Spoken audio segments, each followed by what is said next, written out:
GR9 Telugu టీవీకి స్వాగతం. మూఢనమ్మకాలు, మంత్రాలు, చేతబడుల పేరుతో ప్రజలను మోసం చేస్తే చట్ట ప్రకారం కఠిన చర్యలు.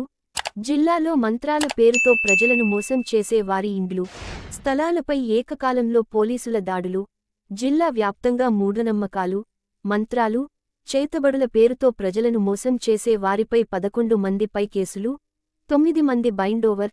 జిల్లాల్లో మూఢనమ్మకాలు, మంత్రాలు, చేతబడులకి ఫిర్యాదులు వచ్చిన నేపథ్యంలో జిల్లా ఎస్పీ అఖిల్ మహాజన్ ఐపీఎస్ ఆదేశాల మేరకు జిల్లా వ్యాప్తంగా మూఢనమ్మకాలు, మంత్రాల పేరుతో ప్రజలను మోసం చేసే ఇండ్లు, స్థలాలపై ఏకకాలంలో పోలీసులు దాడులు నిర్వహించి 11 మందిపై కేసులు నమోదు చేయడంతో పాటుగా 9 మందిని బైండోవర్ చేయడం జరిగింది.